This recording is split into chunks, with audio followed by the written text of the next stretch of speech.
बहुत गर्व से कहते हैं कि हम भारतीय हैं, वी आर इंडियंस। जी हाँ, और आज हम बात करेंगे अपने भारत की अर्थव्यवस्था यानी कि इकोनॉमी के बारे में। और हम सभी जानते हैं कि हमारे भारत की अर्थव्यवस्था चौथे नंबर पे पहुंच चुकी है। अगर पहले नंबर पे बात करें तो अमेरिका हमेशा से ही दबदबा बनाए रखती है, ये कंट्री। दूसरे पे चाइना, थर्ड पे जर्मनी, फोर्थ नंबर पे हमारा भारत आ चुका है और फिफ्थ नंबर पे जापान। जी हाँ, हमारा भारत जापान को compete करके एक प्लेटफॉर्म ऊपर पहुंच चुका है। और आज हमारे साथ भारत के एक जाने माने इकोनॉमिस्ट जुड़ चुके हैं, मिस्टर आकाश जिंदल जी, जिन्हें किसी फॉर्मल इंट्रोडक्शन की जरूरत नहीं है। बहुत सारे चैनल्स पे आपने इन्हें देखा होगा भारत की अर्थव्यवस्था के ऊपर बात करते हुए। चलिए आपको मिलवाते हैं मिस्टर आकाश जिंदल जी से। सर, स्वागत है आपका पंजाब में।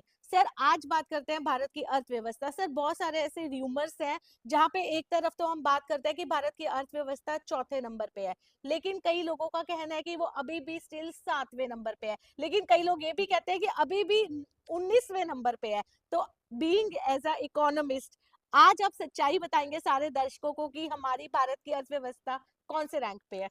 बहुत अच्छा आपने प्रश्न पूछा। It's a very quality question. इससे मुझे काफी भ्रांतियां जो जी। लोगों के अंदर फैली हुई हैं वो क्लैरिफाई करने का मौका मिल जाएगा।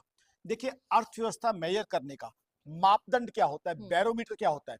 दुनिया सारी एक बैरोमीटर यूज करती है, वो है जीडीपी। जी। जीडीपी टर्म्स में आज अमेरिका, चाइना, जर्मनी के बाद हम चौथे नंबर पे हैं। और सभी हिंदुस्तानियों को, सभी को जान के खुशी होगी, हमारा जीडीपी ग्रोथ परसेंटेज में देखा जाए तो हम्म। अमेरिका, चाइना, जर्मनी से भी हम कहीं आगे हैं। बिल्कुल। अमेरिका दुनिया की सबसे बड़ी इकोनॉमी, जनवरी to March 2025 negative GDP growth दी है। जर्मनी 2023 और 2024 जी। Third biggest economy, negative GDP growth दी है। हम्म। चाइना डिफ्लेशन का शिकार है। डिफ्लेशन का मतलब वहां चीजों के दाम कम हो रहे हैं। जी बिल्कुल। ये खुशी की बात नहीं, दर्द की बात है। वहां लोगों के पास पैसा नहीं है बाजार जाके सामान खरीदने को। हम्म। हमारे यहाँ देखिए, हमने जीएसटी के रेट्स हमारी सरकार ने कम किए, जीएसटी के 2 स्लैब्स कम किए, उसके बावजूद जीएसटी कलेक्शन कितना आया है? 1,95,000 करोड़। ये अक्टूबर का डेटा है। तो हिंदुस्तान की बाइंग, हिंदुस्तान की कंजम्पशन, अब लोग बाजार जाके सामान कब खरीदेंगे? तब हम्म। खरीदेंगे जब उनकी जेब में पैसा होगा। पैसा होगा। और ये हम बात आटा दाल दूध की नहीं कर रहे हैं, हम बात कर रहे हैं जब लोग जाके 20 लाख की गाड़ी खरीदते हैं, हम्म। एक लड़की जाके 8,000 की नई ड्रेस लेती है, हम्म। परिवार के लिए ऑलरेडी टीवी है लेकिन 60,000 का नया एलईडी लिया जाता है। ये तभी होता है जब संपन्नता होती है, पैसा आता है, तभी जाके लोग बाजार में सामान खरीदते हैं। 1.25 लाख का मोबाइल तभी लिया जाता है।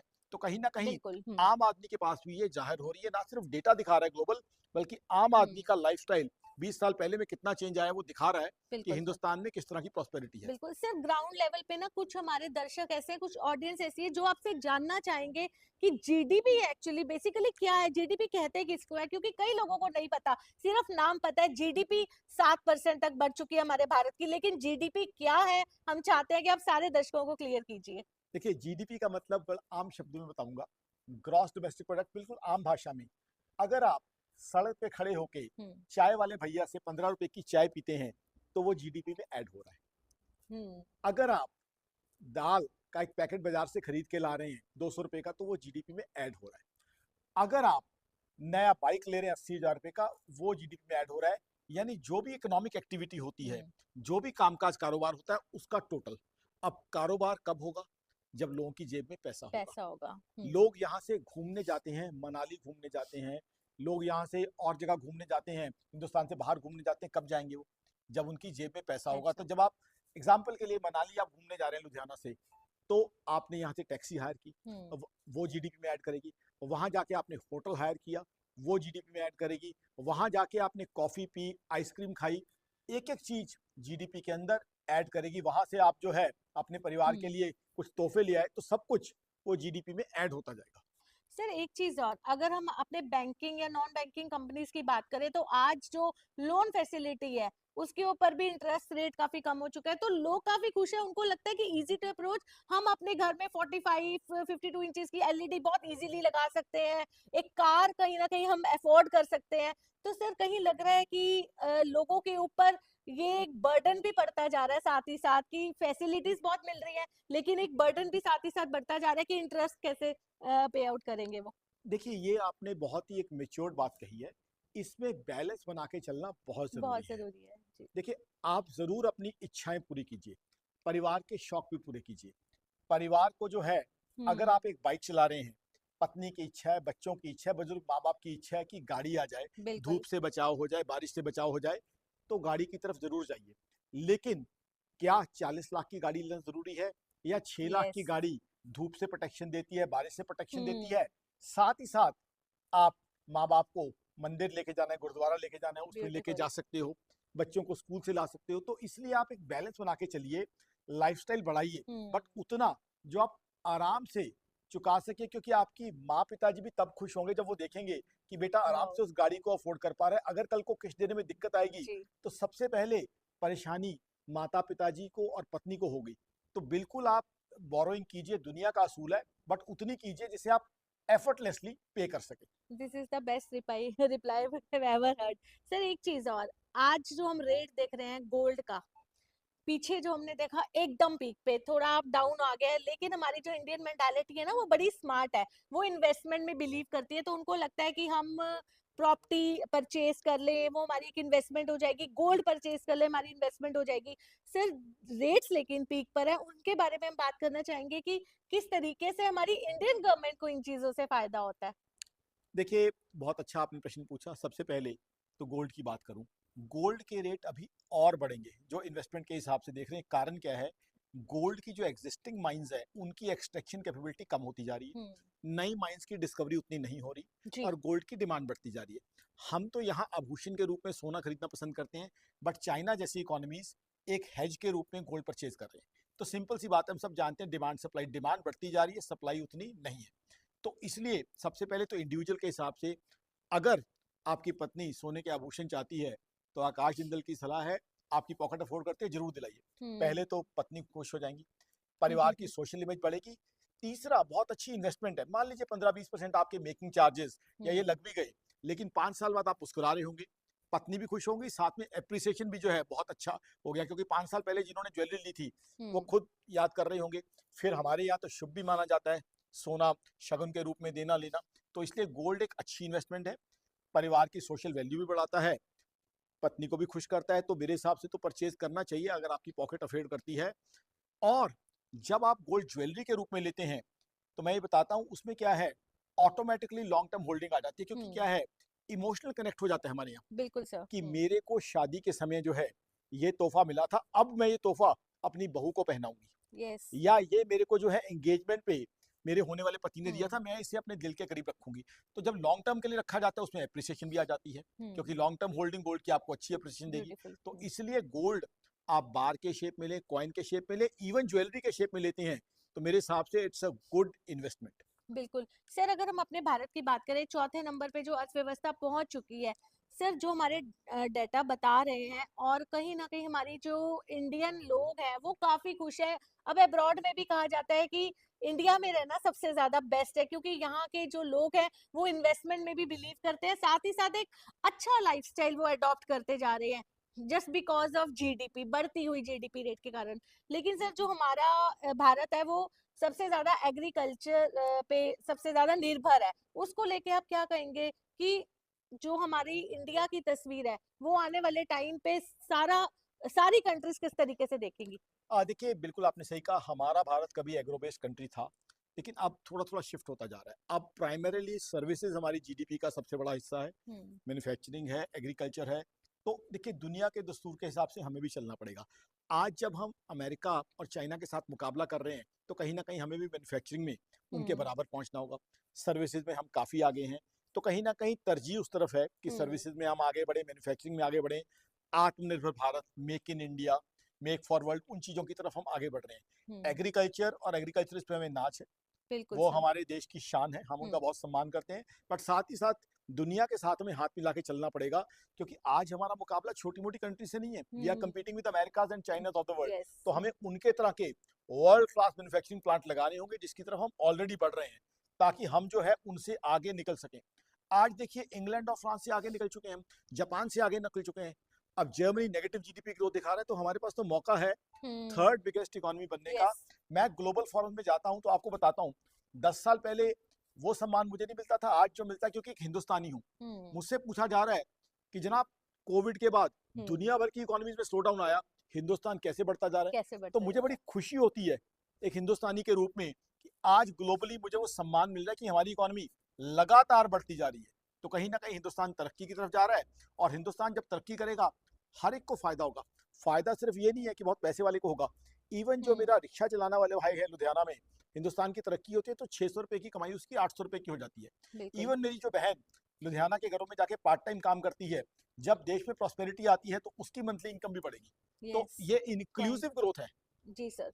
इंक्लूसिव ग्रोथ है जिसमें हर व्यक्ति को जो है फायदा हो रहा है। ना सिर्फ ये है कि 200 करोड़ वाले इंडस्ट्रियलिस्ट को फायदा हो रहा है, बल्कि मेरी वो बहन जो घरों में जाके पार्ट टाइम काम करती है, हम्म, मेरा वो भाई जो लुधियाना में घंटा घर पे चाय बेचता है, मेरा वो भाई, उसको भी कमाई बढ़ रही है। तो सबसे अच्छी ये बात है, यही बदलता हुआ तरक्की करता हुआ भारत है। एंड सर टैक्स के बारे में आप क्या कहेंगे? हमारे इंडियन लोग है ना, वो बड़े स्मार्ट हो चुके हैं। सीरियसली अगर हम रेशो की बात करें तो काफी लोग हैं जो स्मार्टली टैक्स को पे कर रहे हैं, लेकिन कुछ लोग बचा भी रहे हैं। बात आती है गवर्नमेंट की, गवर्नमेंट तक आपका टैक्स पहुंचता है तो इंफ्रास्ट्रक्चर पे लगाती है गवर्नमेंट। भारत की तरक्की हो रही है। आज हम मेट्रोपॉलिटन सिटीज को देखें तो क्या स्मार्ट बन चुकी है। वंदे भारत ट्रेन हमारे भारत में आ चुकी है। सर इंफ्रास्ट्रक्चर को लेकर अगर हम बात करें तो टैक्स की जो रेशो है वो कितनी स्पीडली हमारी बढ़नी चाहिए हमारे भारत में? बे बहुत अच्छा आपने सवाल पूछा। मैं तो कहूँ स्वेच्छा से वॉलंटरली सब लोग टैक्स हम्म, पे, और सरकार के टैक्स कंप्लायंस के मेजर्स भी बहुत आसान होते जा रहे हैं और रेट्स भी कम होते जा रहे हैं। देखिए जी, जीएसटी में भी सरकार ने 2 स्लैब्स जो है हाई वाली खत्म कर दी हैं, बिल्कुल सर। तो लोगों के लिए टैक्स कम भी हो रहा है। इंडिविजुअल इनकम टैक्स में भी 12 लाख तक जो है कंसेशन हम्म, दिया गया है। तो टैक्स दे लोग, इंफ्रास्ट्रक्चर बढ़ेगा। आपने इंफ्रास्ट्रक्चर की बात की, आपने मेरे दिल की बात छीन ली। अब दिल्ली में क्या होता है, बहुत बार मेट्रो चल रही है, बहुत बार मेरे ड्राइवर को मैं कहता हूँ हम्म, बेटा सामान लेके जो है गाड़ी में पहुंचो, लेकिन मैं उससे पहले स्टूडियो मेट्रो में चला जाता मेट्रो हूँ। में, हाँ, यस, तो बेस्ट मेरा ड्राइवर ऑप्शन। आधा घंटा लेट पहुंचता है, मैं मेट्रो में जाता हूँ, बिल्कुल सर। क्योंकि इतना जबरदस्त इंफ्रास्ट्रक्चर आ गया। वहां से जो है मंडी हाउस से नोएडा फिल्म सिटी जाना होता है तो पता चलता है 22 मिनट में पहुंच गया, जी। मेरा ड्राइवर पहुंचता है वहां पे 70 मिनट में। तो हम्म, इंफ्रास्ट्रक्चर की एग्जाम्पल है। आज जो है, मैं रामपुरा फूल नाम के एक कस्बे का रहने वाला हूँ। पहले दिल्ली से रामपुरा फूल आना होता था, एक बहुत बड़ी एक्सरसाइज होती थी। मेरी पत्नी बच्चों के लिए ऐसे सामान लेके जाती थी सारा, जैसे जंग पे जा रहे हैं। जी सर। आज सुबह वहां से घर से चलता हूँ, सारा दिन अपने माता पिता के साथ बिताता हूँ, शाम को दिल्ली अपने घर पे होता हूँ। तो इंफ्रास्ट्रक्चर का बहुत फायदा हो रहा है। ना सिर्फ नौकरियां बढ़ रही हैं, बल्कि सोशल फायदा भी है। आप देखिए इंफ्रास्ट्रक्चर से छोटे शहर के बच्चे बड़े कॉलेज में जा पा रहे हैं, बिल्कुल सर। किसी को हाँ। बीमारी हो जाए तो हॉस्पिटल जल्दी पहुंचता है। और दूसरा, इंडस्ट्रियलाइजेशन तो बढ़ ही रही है, जीडीपी ग्रोथ हमारी बढ़ रही है, एम्प्लॉयमेंट अपॉर्चुनिटीज बढ़ रही हैं। इंफ्रास्ट्रक्चर क्रिएशन से ही कितनी एम्प्लॉयमेंट अपॉर्चुनिटीज हमारी हम्म, बढ़ गई हैं। आज दिल्ली मेट्रो पे हमें नाज है, इतनी तेजी उन्होंने हमारे लाइफस्टाइल में ला दी है, हम्म, इतनी ग्रोथ हो रही है कि बहुत से मेरे जैसे लोग जिनके पास 2-2 3-3 गाड़ियां हैं, ड्राइवर जो है महोदय, वो गाड़ी लेके बाद में चलते हैं, खुद मेट्रो पे जाते हैं। Yes sir.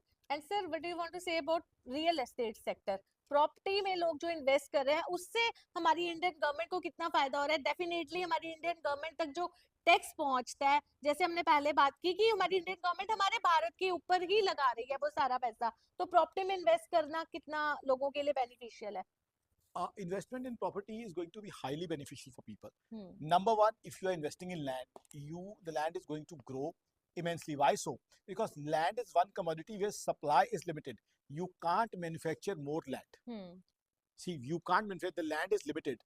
Population is increasing. Everybody wants lifestyle. So land is going to be a thing where supply has already limited itself. Supply can't hmm, increase, but demand is increasing. बिल्कुल। Particularly the nuclear family trend, that is increasing the demand. So if you are investing in land, hmm, you are definitely going to make decent money for you and your family.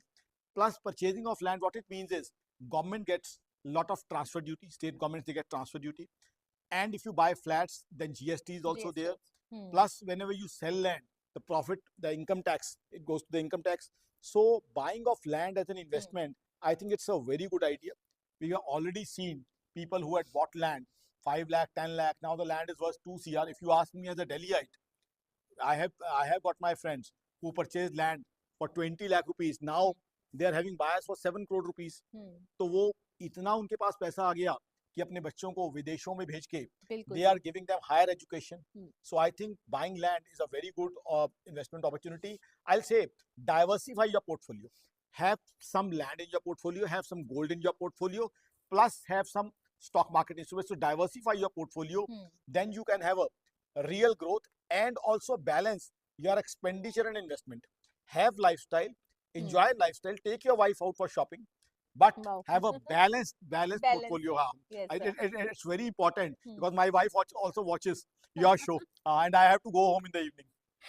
Thank you sir अपना precious time हमें देने के लिए। आपने देखा हमारे साथ जुड़े आकाश जिंदल जी, एक रेनॉन्ड, एक जाने माने इकोनॉमिस्ट जो हमेशा ही अर्थव्यवस्था के ऊपर बात करते हुए नजर आते हैं। उम्मीद करेंगे आप सभी दर्शकों के कुछ ऐसे मिथ्स होंगे, कुछ ऐसे रूमर्स होंगे जो आज डेफिनेटली दूर होने वाले हैं, ये जानने के बाद कि हमारे भारत की जो अर्थव्यवस्था है वो चौथे नंबर पे पहुंच चुकी है। जापान को हम compete कर चुके हैं अकॉर्डिंग टू जीडीपी। सर ने क्लियर किया कि जीडीपी क्या होती है, हमें गोल्ड पे कैसे इन्वेस्ट करना चाहिए, हमें रियल एस्टेट सेक्टर में इन्वेस्ट करना चाहिए या नहीं। उम्मीद करेंगे कि आपके बहुत सारे ऐसे क्वेश्चंस हैं, बहुत सारी ऐसी क्वेरीज हैं जिनका जवाब आज आपको मिलने वाला है, और एक बार फिर कभी मौका मिलेगा तो जरूर बहुत ऐसे सारे सवालों से हम रूबरू होंगे मिस्टर आकाश जिंदल जी के साथ। तब तक stay safe, stay healthy. Thank you.